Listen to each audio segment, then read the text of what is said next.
This story is called Hamwises Quest from the subreddit Short Stories by Bajukish American. It was an average day for Hamwise. He lived in the city of Rome in 2 AD, where the sun was shining bright, the air was fresh, and the pungent odor of public washrooms filled the air. Hamwise walked down the road from the food stand he ran, beyond the lavish palaces the nobles lived in, past the Thermopylaeum he ate at 9 days a week, and finally to his little house, just a mud hut with little more than a yard, a bed, and a table. But Hamwise didn't mind. Hamwise wanted no more. He was happy. He had friends and family and all the joys of life. He soon prepared a treat on the fire, a dessert of dates stuffed with ground-up cashews and peppercorn, boiled in honey.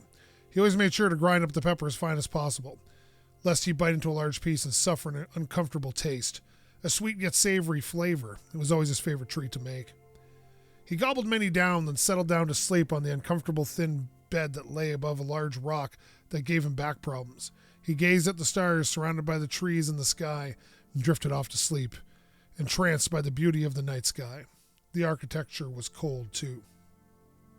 In the night, Hamwise awoke. Putting on his robes and shoes, he snuck off into the night, preparing to assassinate Emperor John Roman. He recruited his closest friend, Ethelred, to carry out his plans. That bumbling fool, 'tis a shame nobody maimed him already, eh? He can't run an empire for his life. He won't know what hit him, Hamwise snickered to himself. We're totally going to do this. If we don't, we're finished. We'll be executed and humiliated, Ethelred whispered. They snuck into the lavish marble palace, armed with small little knives, and successfully killed the emperor. By dawn they returned, not before lavishing in the luxuries of the emperor's palace. They returned and settled down to get some shut-eye. When Hamwise woke up, he noticed something. His dates were gone. Not a single one was to be found, not even the bowl he stored them in. He fell to his knees, his eyesight blurred, tears streamed from his eyes. He screamed in agony, his throat drying up and hurting like when you wake up in the morning. He could never imagine such horror, such pain to inflict on something. He slept for a month after that, never failing to leak tears and sniffle the whole way through. Ethelred checked up on him. You good, buddy? You've been sleeping a month. I think you caught something. You fool, I caught nothing. Wouldst thou truly wish to know what happened? Hamwise spoke, jolting awake.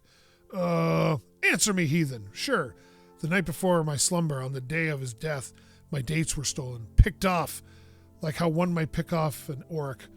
I seek revenge, Ethelred. I seek death, Hamwise muttered, filled with hatred. Okay. Doth he realize the importance of this? I will kill whoever this to me. They shall regret this for so long as I live. I will retrieve my dates, no matter the cost. Hamwise stood up, wobbling and knobby, and ran out the door. A name came to him. Pork Unwise. I'll kill you, Pork Unwise. Ye wronged me. 2 wrongs do make a right after all, ye fiend, spoke Hamwise. Asking around the city, Hamwise collected all information he could about the mysterious person. In short, meaningless, while he collected this information.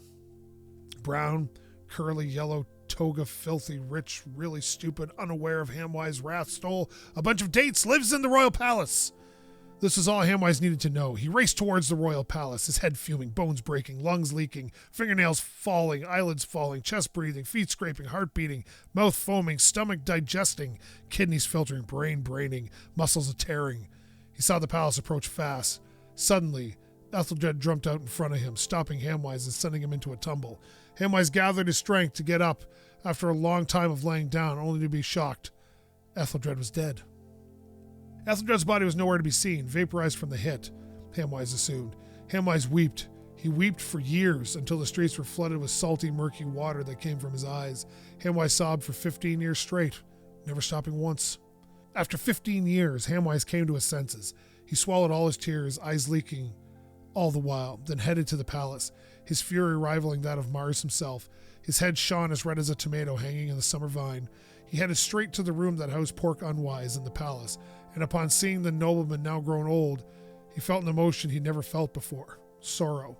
He felt immense, awful sorrow. But he didn't stop. He went to Pork Unwise and used his inhumanly gigantic fist to crush him. In the room was also the treasure, the most valuable thing the world had ever known. In the room were Hamwise's dates.